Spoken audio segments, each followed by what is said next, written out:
Hi, everybody. It's Brett Richter. I'm back with another edition of Chasing the Checkers. Uh, Today's interview is pretty special to me. I'm going to talk with somebody who's actually as much of a friend as he is a racer. And over the course of the past few years, I've gotten to know Nick LaGoy quite well. Unfortunately, Nick's not racing with us this year, and we'll get a chance to touch on that briefly. But first off, Nick, welcome. It's truly great to see you. I appreciate it, Brett. Thank you very much. It's good to be finally talking some racing with somebody other than my dad.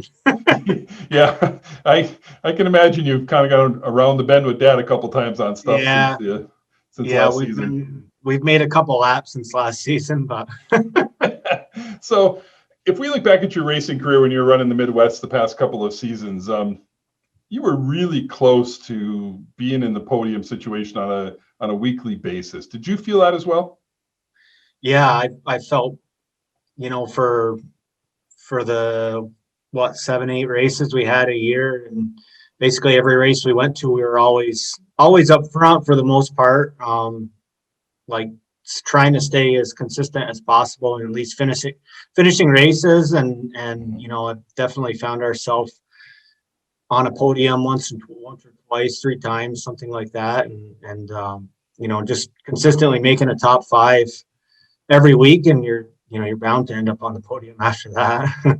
Right, right. I remember talking with John Prusik last year. We were talking about predictions for the season, and I brought up your name, and I think my comment was something similar to the equipment seems to be there, and the mental aspect seems to be there. It just doesn't always seem like Nick can get both together for a full weekend, and sometimes things just played out a little differently. The sled didn't quite perform, or maybe you had an off driving day. Did you kind of feel like that? Like things were almost meshed, but not quite? Yeah, and that was where we, some weekends were harder than others. Either we'd do everything right and everything would be perfect, and we'd be running up front, and we'd have some freak bearing on a motor or a tie rod end bolt, which who would have thought that, and stuff that we have checked and gone over and double checked and triple checked, and ends up taking us out of a win or definitely a podium. Or you know what I mean, the sled would be super fast, and it would be just an off driving day for me, or but it all we had a lot of fun, that's for sure. Yeah, exactly. Two-part question here. Tell me a little bit about the difference between tracks in the Midwest and tracks on the East Coast from your perspective. And then favorite track and least favorite track maybe in the Midwest, just for curiosity. Tracks on the East Coast. Well, I mean, for starters, there's a lot more tracks out on the West Coast, it seems. Definitely, Valcourt on the East Coast is a big race for everybody. And as far as big differences, there's not a ton of difference. I mean, definitely some of the venues out west are in the United States are bigger than anything we have on the east side in the States. Of course, other than Valcourt's always a great big one. And I was just talking about this the other day. My favorite track I've ever been to is Alexandria. That's my favorite ones. Wausau and Alexandria, they're tied. I mean, the people at Wausau are just incredible, and that's what makes the track. I mean, the track's beautiful too, but the people there, and Ralph and his whole gang, they just take you right in. Oh, you're from New York? Come on in, have a beer. Oh, cool, yeah. And but Alexandria was just a really raw, fast track, and it was hardcore. You had to really want it to be out front there, and it was a fun track, especially under the lights. My dad didn't like it, but I did. Yeah, I can understand that. So, oh, by the way, a pretty nice background picture for today's talk, huh? Yeah, right. I love that picture. It's a great shot. So life changed for you in February of last year, right?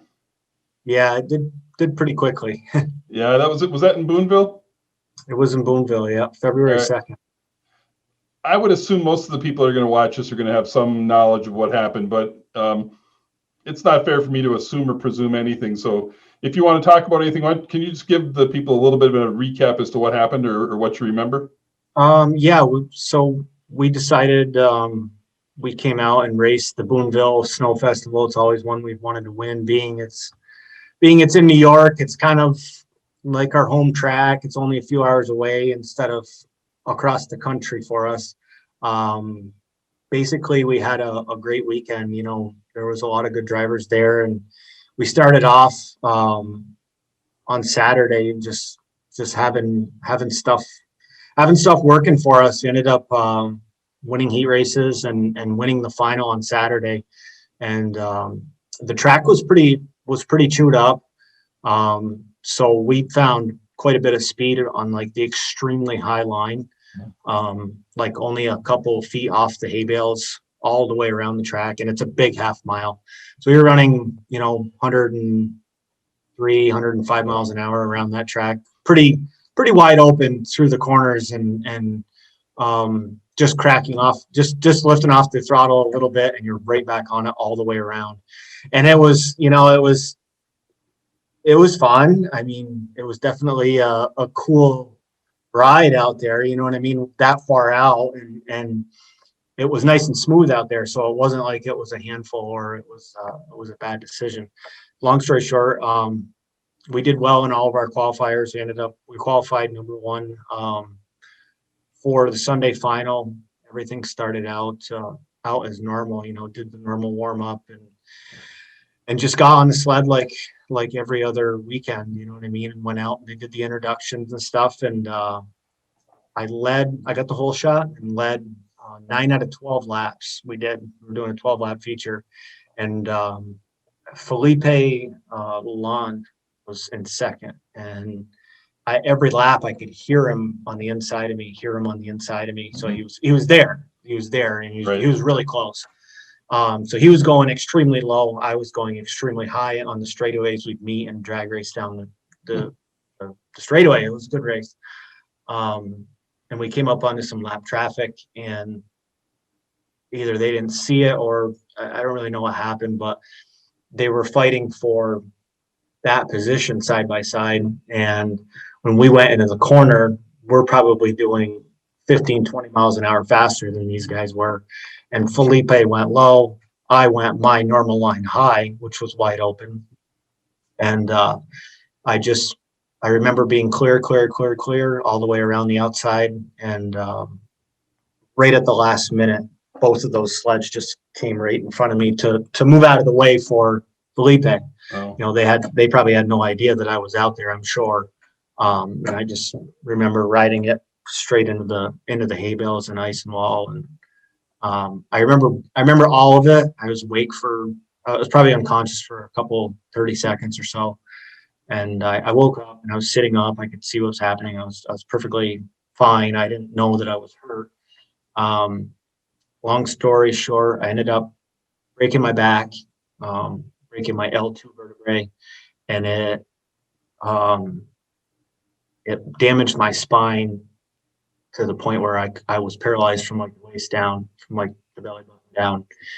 So I was airlifted from there to Albany Medical Center, and then they did a big surgery on me, and I got a pretty sweet battle scar. Yeah. And then I went through a lot of rehab and stuff like that, and it was a long couple days. Yeah, it's been a long couple days. It's been a long year. I can only imagine. I mean, I've watched people who follow you on social media see that you battle and you battle hard. Yeah. Your commitment to physical fitness prior to your injury, I was often amazed at what you were doing and the kind of shape you were trying to get yourself into. I can only imagine that preparation had a huge benefit to what happened to you post-race. I mean, not that there's a benefit to what happened, but I think you understand my point. Yeah, definitely the surgeon. He was a pretty cool dude. Ricio. He was kind of like, I didn't think he was any older than I was, but it turns out he was. So he was kind of a hot shot, cool dude. And he's like, man, if you weren't in the shape that you were in and wearing wearing the good stuff, the helmet and the neck brace, the back brace, all that stuff that we never, it didn't matter if the sled, we had fuel for the sled as long as we had the right safety equipment. There was no compromise ever on that. He said, if you weren't wearing that stuff, he said there's no way you would have been here. So that was cool. So how are you today? I'm good. I'm I'm getting better. Obviously, it's not fast enough, but so when I got hurt, I went to one of the best like rehab centers in New England, which wasn't far from my house, just a few hours, and I stayed there for a few weeks, like 3 weeks. And they kind of they worked on getting me back, just like rehabilitating me. But they also taught me how to be in like a wheelchair permanently. Maybe not permanently, but for quite some time. And then after I got done that, I was in therapy 5 days a week Wow. locally. So yeah, that was a big change to my daily life. Used Yeah. to used to being up at 6 o'clock in the morning and either in the gym or something along those lines, and then to one of my businesses and getting the guys rolling and just nonstop, 12, 14 hours a day, like nothing. And now it was like go from doing that to being at the shop for like 4 or 5 hours and then wanting to take a nap. Yeah. It's definitely different, that's for sure. But Yeah. thankfully we're down to like 3 days a week for therapy. I have got quite a bit of, I'm up on crutches, so I'm not in a wheelchair totally. That's great news. Yeah, Yeah. we've been working hard. Everybody has, so. Yeah, I don't doubt that in the least. These types of injuries are never anything we want in our sport. Um, Odd way to say this, but if there's somebody I think who can work through this and really can dedicate themselves to making it better and getting through it and being an example and showing that hard work and determination can get you somewhere, that's the type of person you've always struck me as, and I don't see this as being any different. Oh, thanks, man. Yeah, yeah, I definitely try hard at a lot of things, mostly everything I do. And I remember in the hospital bed, and the first few days out of it, it's kind of really didn't realize what had happened. And I think other people were more upset than I was, definitely, like my parents, my mom and my dad, and definitely my family. And of course, they're always not assuming the worst, but right. it got put into reality for them, I think, quicker than it did for me. And I remember sitting there, and I'm like, if I'm not upset, you can't be upset. So Yeah. wait a minute here. Yeah, yeah. All right, let's get on to some fun stuff. As I was sitting here thinking about talking to you, I'm going, all right, I gotta believe Nick is somehow looking at an outlaw chassis going, I can race that thing if I just make a couple modifications. So are you done racing, or is your brain spinning? I'd probably have to get a new family, like a new mother at least. But if anybody's got an outlaw chassis, I think I could fit in it. I might have to drive it with hand controls, but we can rig that up, man. That's kind of what I thought. I thought, man, if somebody's going to figure out a way to still get back in a sled and want to go racing, yeah, I could see you racing an outlaw and having an absolute ball doing it. Absolutely, I would definitely get on. I'm like healed now. It's just I'm just waiting for stuff to come back to life. So my back doesn't hurt. I'm good to go. Well, okay, USSA Nation. If you know anybody who's got an outlaw that wants to be re-rigged, I know a guy to call. So. Oh man, that's gonna open up a can of worms, Patty. That's all right. I'm a long way from New York. Yeah, my mom's gonna drive there and say, "Yeah, where's Brett?" I guess I'm not very hard to find. Yeah. Anyway, all right. I always try to do just a few fun things. So let's assume you're in prime race mode, prime race condition, and so is your dad. He's in his prime, and you guys are on equally prepared sleds. Oh man! 15-lap race. Who wins? How old is he? He's in his prime, whatever his prime was. He's at the top of his game racing sleds. Oh boy, I don't know. I would say that if he was in his prime now, he's old, so old people are usually smarter than guys like me. So I would give him the advantage, but I don't know, man. It'd be a hard one. It'd be a good race, that's for sure. All right, well, I'll give you a pass on that one. Who's going to have the better hole shot, you or Dad? Oh, Dad. Oh, yeah? Oh yeah, yeah. He's. If I had to set up my sled, he's probably had the better hole shot. He's better at the clutches than I ever was. So, All right. Who's better at the post-race interview? oh, me for Yeah. sure. Yeah, yeah, All right. absolutely. And here's a fun one. Who drinks a better beer? He likes like Bud Light, and basically that's it. If I ever try to go to like a restaurant, especially out west, and I'd try a different beer or something like that, and be like, "Here, try this." I don't know how you drink that stuff. Tastes like shit. Yeah. Fred's a good guy. For those of you that don't know, I've had a chance to meet both Nick and Fred quite a bit on the tour here in the past few years, and got to know your dad quite well as well, and really appreciate him. Yeah, I actually think towards the end of my last year, towards the end of last year, he had just the big enough, as big a fan following in the Fast Freddy fan club than I did. You're like, how's your dad doing out there? What? What do you mean? I mean, we did good at the race. Yeah, yeah, but how's Fast Freddy? He's good. Yeah. All right. If you could give a tip to the next generation coming up racing, something that you think maybe they're overlooking, things they're not really thinking about that would really benefit their career. Well, give a kid's tip out there that they should be working on. To like the young guy, maybe in the juniors or like the Formula 500, something like that. Yep. Just do it all and do it as hard as you can, because someday you never know when the next day could be where you can't get on one, and that's the only thing you want to do, and you can't.